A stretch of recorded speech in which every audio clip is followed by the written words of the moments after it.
Hello, and welcome to Get Recc'd. I am your host, Louis Falgout.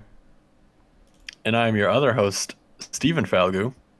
Get Recc'd is our occasional podcast that we do live for you all, where every week Louis recommends something to me, I recommend something to Louis, and then we talk about it in the following week. Hello, and welcome to Get Recc'd.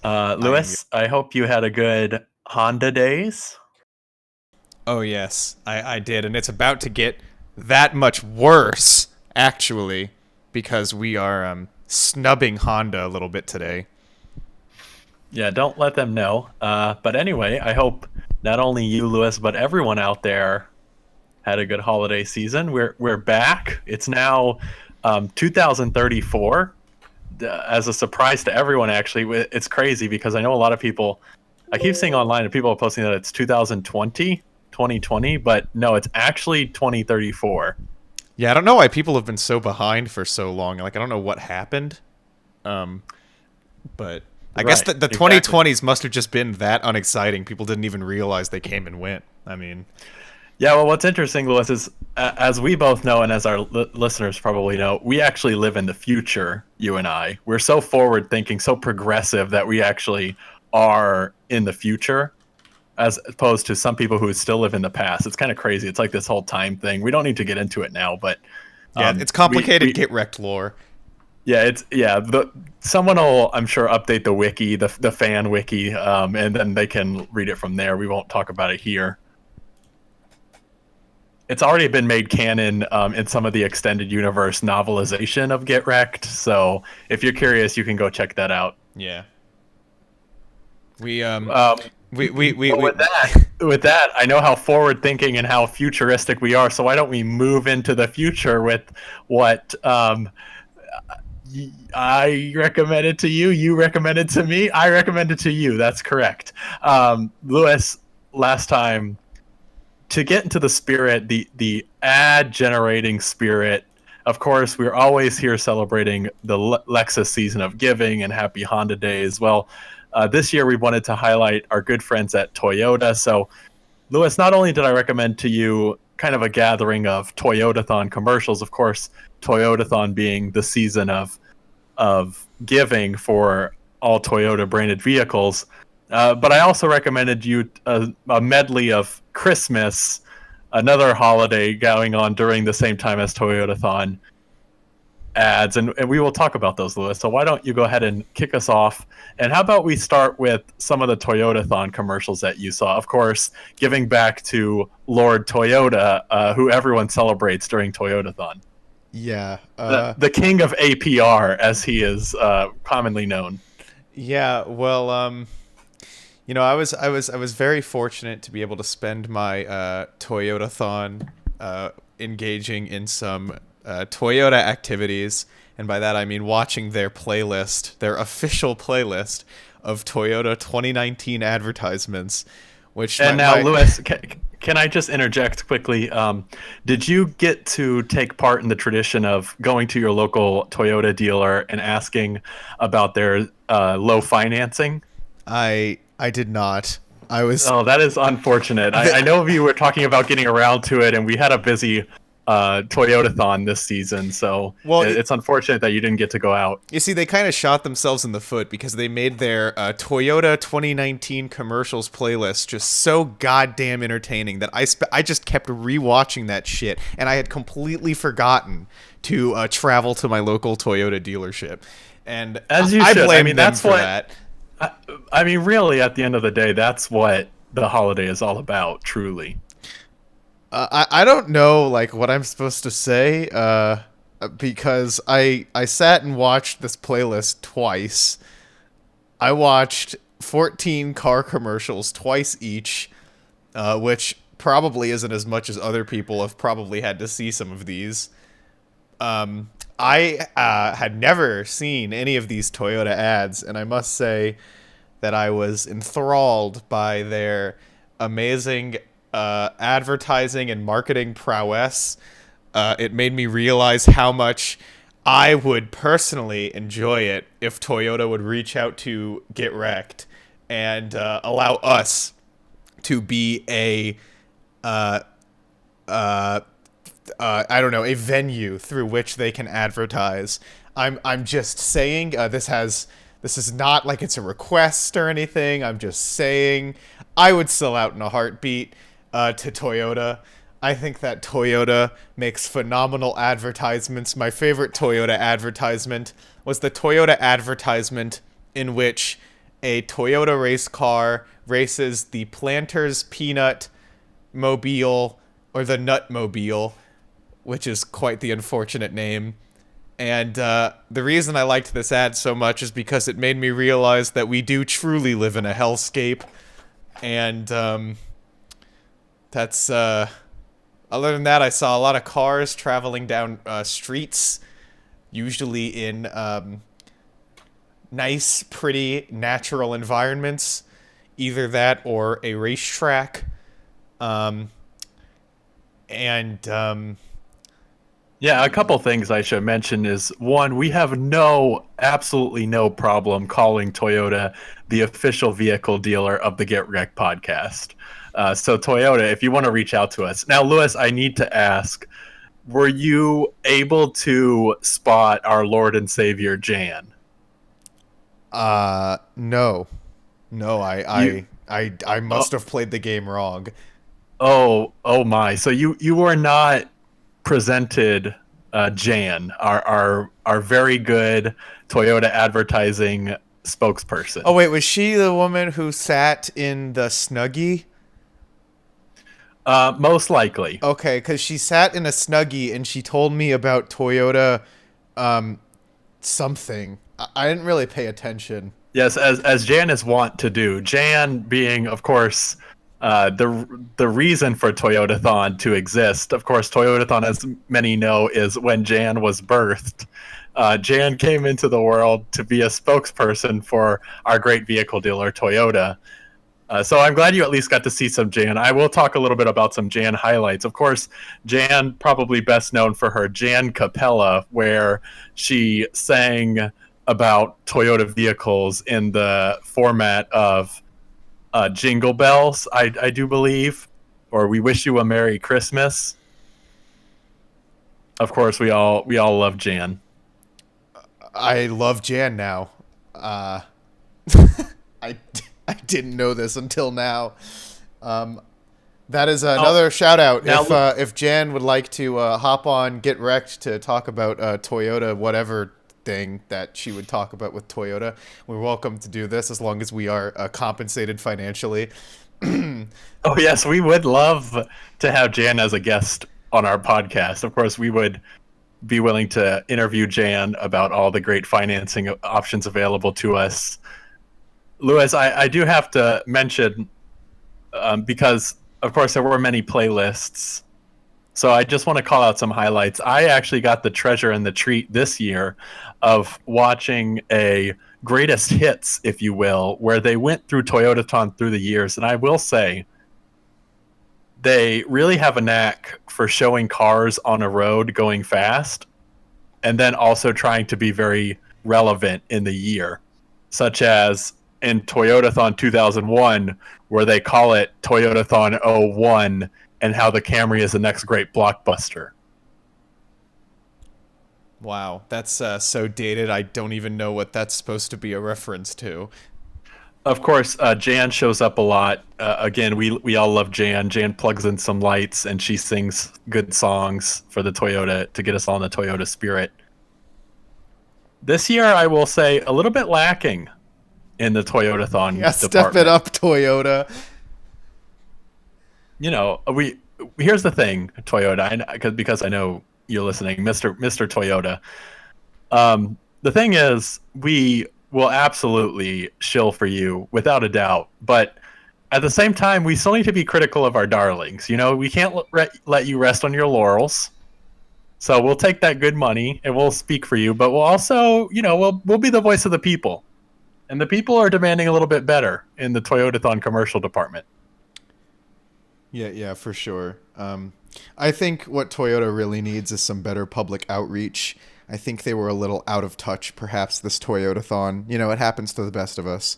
I think what Toyota really needs is to take a look at what the youth is really into, and try to hit that a little bit better next time.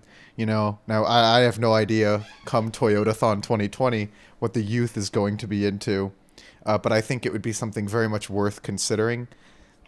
Yes, and of course, one way that they could do that is when we all take part in the festive tradition of sitting around a marketing expert as we talk about information in a focus group, then they could probably glean what the youth of today are into, really. Yeah. When they put the log fire, the 8-hour log fire on Netflix in the focus group room, we can all talk about the youth of today. And I think to conclude our Toyota specific segment for 2019's Toyotathon, now that it has passed, I just want to make something incredibly clear. I mean, if it hasn't been clear enough, Steven and I will literally get down on our knees and beg for your sponsorship. I mean, look, we've been doing it for so long, okay? We are asking for your sponsorship. We will handle that sponsorship as if it were insert something to be protected here. I couldn't come up with anything, but you get the picture. We'll fix that. We'll fix that in post, Lewis. I'll edit it after. But I really just want to make sure that they get this through to their head. Like, I mean, I could say this so many times. You don't understand Toyota. I have cried every night with the thought that we have not been sponsoring your corporation. It is killing us. And so I beg for you to come and sponsor Get Recc'd. Do you see our overlay right now? Think of all of the places that I could place your Toyota logo. I mean, it's unbelievable. I mean, look, your Toyota logo. I got it right there in the corner. You see that? Imagine if it were elsewhere on the screen. Could you imagine that for just a second? Because I can imagine it. It is driving me mad. We need your sponsorship. I swear to God, if we don't get your sponsorship by Toyotathon 2020, we will turn on you. And that is a guarantee. And two quick things to mention. One is that, of course, we would be willing to brand fan favorite characters with your Toyota logo, such as during our Halloween event. You better believe all those good skeletons will have the Toyota shirts just ready and able. Oh my God, screw it. There will be Toyota cars. I mean, I don't care. And here's the other thing. As we mentioned at the top of this podcast, we're in the year 2034, Lewis and I, and we already know that you did it. We already know you're sponsoring us. We're in the future, so you just make it happen today.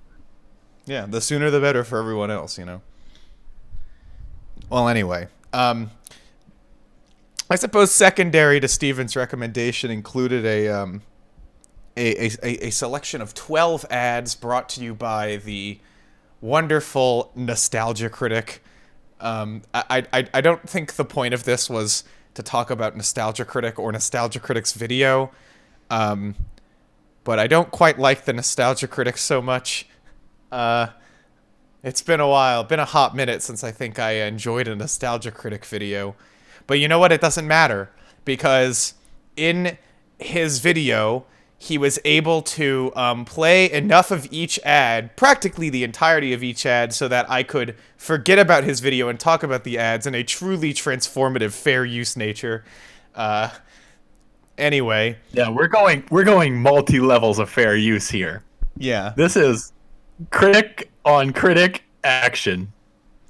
So, anyway, I mean, these ads really got me in the holiday spirit. I feel like nothing says Christmas like corporate ads and corporate everything, really. I got to see some nice warm fuzzy ads of children getting Coca-Cola bottles and getting held by Ronald McDonald. And, dare I say I was maybe a little uncomfortable, but at the end of the day, the ads had nice music with jingle bells, so I can let it slide. Lewis, can I ask what your favorite ad is of this set? Well, if I'm being completely serious, I think the one with the little snowman kid's pretty good, because when I was a kid, I used to see Little Snowman Kid on TV, And I don't know how old that ad is, but I feel like they played it every year. And the snowman drinks the soup, and the snowman melts away. And I guess the point is that if you're cold, you can eat a hot soup. Which, I mean, yeah, I suppose that's true. That is a good one. And of course, you mentioned Coca-Cola. Coca-Cola really defining Santa Claus. And they came out swinging with some ads here that were in this compilation. The Coca-Cola trucks, and of course, everyone's favorite polar bears that literally make no sense. I actually have a place by where I live where there's a Coca-Cola store, and you can take a picture with the polar bear, and it looks very scary.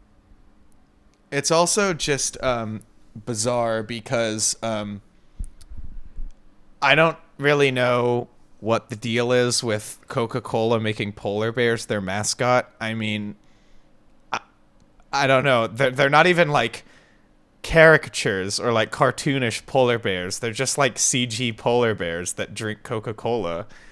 I mean, shout out to the Coca-Cola polar bears. Um, but Who at Coca-Cola HQ was like, what about the polar bear? And everyone's like, yes, yes. yeah, that'll really sell This our brown liquid. people will be lapping up our brown liquid now. Yeah, and I The said that. focus groups demanded this. I'm sorry. I sounded very sarcastic and very cynical. Coca-Cola, oh my God, we would die for your sponsorship. I need to be very careful here because I feel like I'm giving all of these industries the wrong idea. Oh my Lord, we have no morals. We have absolutely no principles. We will do anything. I will literally dedicate whole ASMR sections of this podcast of drinking just straight Coca-Cola. We won't even talk. We'll just drink a Coca-Cola. Yeah, and we'll occasionally go. Yes. So if that sounds appealing to you, hit us up. So thank you, Lewis, for joining me and all of our listeners for joining us in what really is the true spirit of Toyotathon, looking back at some holiday advertisements. And I don't think there's any value in doing the end segment for this part, really, other than to emphasize, if I mentioned your corporate name, or even if I didn't, it is a plea for you to reach out. That's all I'm saying. Yeah, truly all of these ads that we watched were 10 out of 10, and we would gush about your brand at any given opportunity. Oh my God, and I recommend your brand. I recommend it. Okay, so let's move on. So let's get to what I recommended to you, Steven. So I recommended to you a Christmas classic, Miracle on 34th Street. You know it's a classic because, as you can see from this particular movie poster, it is black and white, although slightly brown, which means it's old. And anyway, take it away. This is actually the first time that I've seen this movie in its entirety. I feel like I always catch snippets of this one, but I've never pieced together an entire watch. So that was something. I'm sure many consider this a traditional classic in which they watch it many times over the holiday period, but this was my first full watch. First of all, might I say, I just really enjoy, again, the corporatization. Although I will say what was interesting, so just to talk about the general premise really revolves around Macy's. And they say Macy's a lot. And they even talk about Mr. Macy, who I do believe was very dead by this point in time.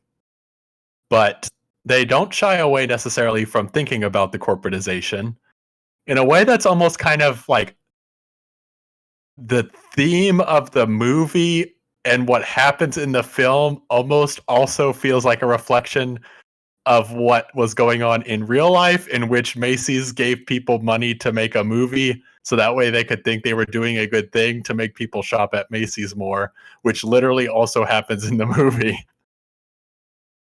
But with that being said, the general premise is that there's Santa Claus, and he's actually real Santa Claus, and he does a whole bunch of different things that get people to remember the spirit of Christmas. But most of all, he changes the viewpoint of a mother and her daughter, who are both kind of done with fairy tales and don't believe in anything and work, work, work, and those sorts of things. The classic Christmas fable, as you were.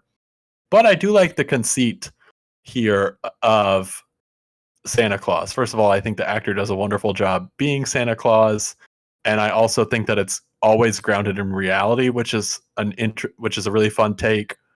There's no Mrs. Claus here. He's just kind of an old guy. He was even in a home for a while. He does quote unquote Christmas miracles, but again, they're all kind of grounded in this interesting reality where, for instance, he starts telling shoppers when they put him in as Mall Santa to go to other stores because they probably have what they're looking for. And he gives them directions to those other stores, which create a whole series of events where eventually he gets enough money from the head of some departmental stores to buy a new x-ray machine, which is what his doctor on site at the home really needed. And things like the girl says, well, you have to get me a real house or else I don't believe you. And he starts to kind of push a guy who's a kind of very creepy and honestly very strange love interest, which I'll talk about in a second, to kind of think about buying a house. And then he gives them directions to a home that's for sale. And so he creates quote unquote Christmas miracles, but they're all sort of grounded in this very real setting and true reality. Yeah, and I feel like probably what this movie does the best compared to like a lot of Christmas movies that I've seen is that it feels like you're right that it feels grounded. It's also just like I feel like it focuses on pretty much nothing but like being really like heartwarming, like just because the you know the central figure of Santa Claus in this movie is just like so. He's just like a really likable old dude, you know. He's like, oh man, that guy could be my grandpa, you know. And it's like, oh, isn't that cute? And everything he does is cute, even when like he hits someone with a cane. It's like, oh, like that's cute. Um, Yeah, and this whole thing definitely oozes that. And you definitely get all the, holiday spirit and all the feel good elements that a Christmas movie should have. And there's some really fun scenes where he's put on trial because no one believes he's Santa Claus. And there's this interesting dynamic where the judge is then cast into a really terrible light because obviously you're putting Santa Claus on trial. And the post office starts sending this guy all of the letters, and they use that as the conceit for why Santa Claus must be real, which I thought was actually kind of fun and pretty funny in a way, honestly. And the way they pull it off too, where the lawyer brings one of the letters to the judge and says, well, the post office believes this to be true. And they're like, well, it's only one letter. You got to show us all the letters. And they dump a giant pile of letters on him at the podium. And there are a lot of little scenes like that, little tiny scenes like that are really great. What I do want to talk about that I didn't like so much was, although I do like the individual characters, but I really did not like the relationship between the neighbor who spends a lot of time with I guess you would call her the main character's daughter, and then the main character, or in this case, kind of the Macy's buyer. She's responsible for the parade and for other things. Their relationship is very, very stiff, and then honestly accelerates so fast that in one scene they just are like a couple, I guess, and they get mad at each other and fight and storm off, and it literally was kind of unfounded at that point. Just in general, I thought that relationship was a little kind of overtly creepy in a weird way that I didn't enjoy, and I'm sure it's more of a function of the times than it is what's playing out here in front of me, but I was not the biggest fan of that element. Well, it is a function of the times because it's Christmas, and Christmas is the time of love where anybody becomes a couple. Because, I don't know. Sure. Where the creepy neighbor who makes really odd advances is allowed. Yeah, he just, yeah. But, yeah, so there was that part of it. But I think, again, I'll mention all of the performances here are really great. My favorite dynamic is between Santa Claus, the buyer, and her coworker. I don't really know what their actual titles are supposed to be, but that dynamic is really fun. I think the interaction that the neighbor character has with Santa Claus is really good. And then in general, I do think the child actor does a really good job here as well. She's kind of what's supposed to be the heart of this film, as Kris Kringle is trying to persuade her more than anyone to believe in the spirit of Christmas. Yeah, I mean, really, I think this film, like, I almost wonder what the point is supposed to be when I watch this sometimes, because I'm like, it, I understand that it's got the heartwarming Christmas stuff and like the family element and things like that, but considering how much the movie like centers around whether Santa Claus is real or not, I always wonder if the point of the movie is literally just like for parents to show their kids, so that they can believe in Santa more. I honestly don't know. But whatever the case, I think it is glorious to watch our Lord and Savior Santa Claus stick it to all those dirty atheists.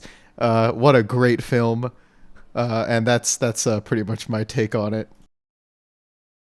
Thank you, Macy's, for giving us this treat. Yeah, for sure. I think that one of the things that I feel um, that this film really does do a good job of giving you that warm, heartfelt Christmas feeling. I think it does that better than a lot of films, but I don't know if I would say. Well, no, I think I probably would say after watching this, it might be one of my favorite Christmas films now. I don't know if I'd watch it every year necessarily. Like, I know we've talked about The Grinch before, and to me, The Grinch is a true classic, and really, I feel like does the best job of incorporating or encapsulating what this quote unquote spirit of Christmas should be. The Jim Carrey one, to be specific, the Jim Carrey one. Yeah, to be specific, of course. No, I was talking about the Illumination one, actually, Lewis. Oh wow, new classic, modern classic. Yeah, Cult of the New. That's what I'm saying. But where I do feel like this film does not do such a great job is basically exactly what you mentioned. It feels like the theme is kind of muddied here. I do think that the theme is present, but some of the plot lines, some of the plot threads just feel, I wouldn't say out of place, but in a strange way, not dissonant from what the true theme is. Like, really, the whole situation with Kris Kringle and the guy who is supposed to be like presenting, I don't know, who's like doing psychiatry on employees for whatever reason. That to me feels like an odd side thread. I understand its purpose within the context of the plot, but its purpose within the context of the theme is very strange, because honestly, that character never gets redeemed, nor does that character ever quote unquote find the spirit of Christmas. So really, it's just like, yeah, there are some people who are just bad and don't like Christmas, I guess. Which is fine too. I mean, that's a very real take on it all, but I doubt that's what they were going for here. Yeah. I mean, I've made a lot of snide remarks, but I do actually really like this movie. I mean, I don't tend to be very big on Christmas films or really Christmas anything, because it's not the most interesting holiday for me. But I I think of all like the classic kind of accepted stuff you watch during Christmas, this is probably among my favorites. If I would agree, The Grinch is probably my number one there, but I appreciate that this movie doesn't feel overly sentimental. Like, it feels very perfectly sentimental. It feels sentimental in like just the right way, where it's not going overboard. It doesn't really feel goofy either, considering how silly, I guess, the inherent concept of it is. And it's all like really small scale. Like the story of this is just so self-contained, in a way I don't know of any other Christmas movies that really feel quite like that. Where it's just like, oh yeah, it's just kind of this one place, and this dude says he's Santa, and like that's kind of the thing. And I think it's a fun element too, like of any other movie that involves Santa Claus in any way. This one's like turns into like a court drama where it's like, is he really Santa Claus or not? And that's kind of like all that's going on here, which I just find pretty entertaining. And again, even if I fail to see the point of it, I kind of fail to see the point of a lot of these anyway, so whatever. Okay, well, Lewis, do you want to wrap it up? Oh yeah, go for it. So, in general, I would say, for the most part, I find that this film is a really great holiday time film, and I enjoyed it quite a lot. And a lot of the little mini scenes are very good. I don't think I mentioned this at all, but from a composition standpoint, it's pretty flat. That would be maybe the largest area, but also this is in a time where dynamic composition doesn't necessarily exist in full force at this point. So I think it's enough passable of a way to tell this story. And it's fun to watch all these characters interact and find out if Kris Kringle is really who he says he is. So with that, I would give it a solid 8. And I would recommend it. Yeah, I would also give it an 8. Like I said, I feel like this is probably one of the better Christmas films. One of the more watchable ones anyway. And it is just like, it does what it sets out to do, basically, and nothing else, and I appreciate that. But yeah, I mean, I don't know. Like, would I call this like a masterpiece or anything? No. But does it matter? No, I guess. So, well, do I recommend it? Yeah, I mean, sure. I mean, if you're talking about like looking for something to watch during Christmas, I think this is one of your best options. And so, yeah, that's all of that. Do you want to move on to recommendations now? Yeah, let's do it. All right. So, it's worth noting that we have a theme. A bit late on it, I suppose, but it is the new year, 2034. And as it is the new year, we are doing New Year, New Me. Yet again, everyone, I know. Please hold your applause for one moment. What that means is we're doing a What Happened theme. If you haven't seen us do that before, excuse me, Steven. I asked for you to hold. I will give you instruction when I want the applause. Audience. Wow, really? Yeah, the live studio audience. Oh, wow. I didn't know they were all just like chilling with you. Yeah, sorry, I just quieted them down. It's okay. Okay, cool. Good. God, that like one dude who started clapping, like what the fuck? But anyway, yeah. So I don't know if you've ever seen our What Happened specials before, but what we do is we look at some franchise and we ask the question, how did it turn from either bad to good or good to bad? And so that is the essential question we will answer next episode. Stephen, why don't you go ahead and recommend your What Happened and tell me which of those two directions this franchise went. So, Lewis, I'm going to recommend something to you that's actually very related to another What Happened that I had recommended in the past, and we probably even made a short mention of this series. But, Lewis, I'm going to recommend to you The Office. And specifically, I'm going to say it went from being good to bad. Lewis, I'm going to give you a list of episodes after we record, but just for anyone playing along at home, essentially what I'm going to recommend, Lewis, is a selection of Office episodes from the quote-unquote Michael Scott era when Steve Carell was still on the show to the after Michael Scott era. So for anyone playing along at home, that's basically a selection of episodes from season 1 to 7, and then a selection of episodes from season 8 and 9. All right, cool. So what I've got for you, Steven, is I'm asking the question, what happened to Genesis, the progressive rock band turned pop rock band? And the two albums I'm going to recommend, and inevitably I'm skipping over a lot here, but I assume there's enough you already know or have heard on the radio that I can skip over it all and you'll have that understanding. The 1970, oh my God, I can't get the year wrong. 72, right? Shit. Did I just get the year wrong? Whatever. 1972-3-1 album Foxtrot. And that was when they were fronted by Peter Gabriel and they were a progressive rock band. And then finally, their final album from 1997, I believe, Calling All Stations, which is when they lost both Peter Gabriel, Steve Hackett, their guitarist, and Phil Collins, who was their drummer turned frontman, and brought on a new singer to attempt to reinvigorate their career after their pop success in the 80s, which I'm skipping over because I assume you're familiar with it, and I hope I'm right in that assumption. And at what point do you lose so many members that you're just a different band? Well, that is a question we can answer next time. But specifically, I am saying that the band went from being good to bad, if that wasn't obvious. And we'll see how much next time. Okay, Uh, great. So with that, that is our little podcast. Lewis, we have a little bit of a short one today, so I don't know, are there any questions or anything from the audience? oh yeah, do you? Well, I could look through some of the things they've been saying. Self-contained productions has been wilding. I have not been looking at the chat. He will sponsor us. I have to show for his book.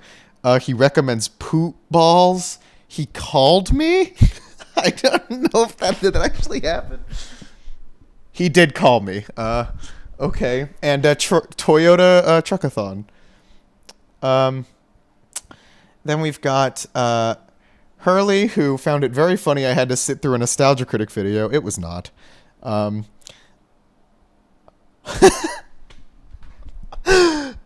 don't know how many of these I have to read. Oh, here we go. So I'm supposed to we remember that I had said something earlier in this episode that we need to edit out.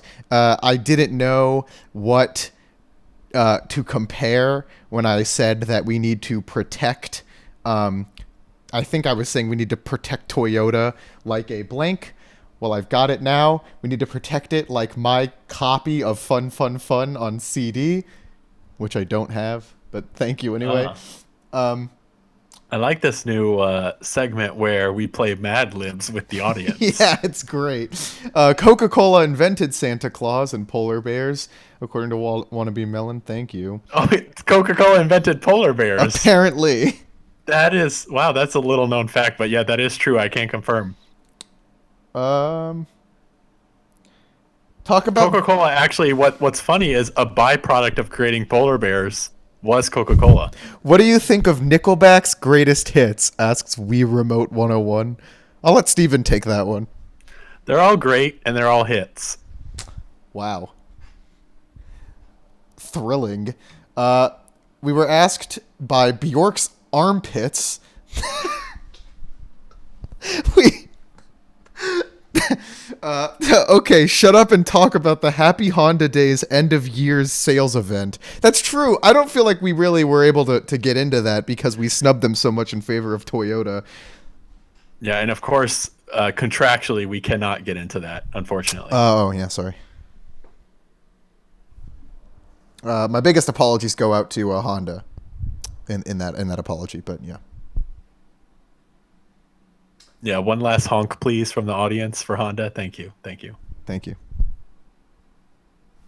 I'm trying to see if we missed anything else, but I don't think we're getting any new questions.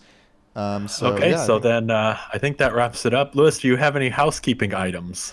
I don't think so. I mean, as always, check the description for us on CastBox. This episode should be up by tonight or tomorrow. And of course, check out our bonus episode. Oh yeah, that's right. Our Rise of Skywalker episode we did. That's very exciting. You'll love it. You'll have to love it. If you don't love it, unsubscribe to me. I mean, it's that simple, really. But anyway, yeah, that's also on back. We need you in the audience. It's the only thing we have. Yeah, I was joking. I really shouldn't make irresponsible jokes like that because we are screwed if I don't have you. I guess I can say that on this channel, this has nothing to do with Get Recc'd, so if you're on CastBox, just tune out now. But on this channel, I uploaded a series of songs from the last few albums and EPs that I did. I apologize if I flooded your inbox, but all that stuff's up there individually now if you want to use it for, I don't know, whatever purposes, like rhythm bots, sharing or whatever, shilling, do whatever. And then the other thing I want to mention is that now that the old channel, which we used to host Get Recc'd on, is now deleted, there is an archives channel for all the old videos on that channel called the 404 Archives that you'll find in my other channels section. So I recommend you check that out as well. I don't recommend you subscribe to it, though, because every time I go on and upload new videos, I upload like 6 at a time, and you have no need to see that in your sub feed. So whatever the case it is, that's all the new stuff that I have to say. Steve, I don't know if you have anything that's worth mentioning. No, just again, thank you everyone for listening. It was a really great 2019 for us, and we will continue doing this in 2020. Looking forward to it. Oh yeah. Final thought. I was reminded by my good pal here. Reminder to listen to Goddess of the Sun. Yes, listen to my song Goddess of the Sun, and give me money for it on on Bandcamp. Okay. Well, anyway, I think that's it. So with that, those were our thoughts. Those were our recommendations. Get wrecked.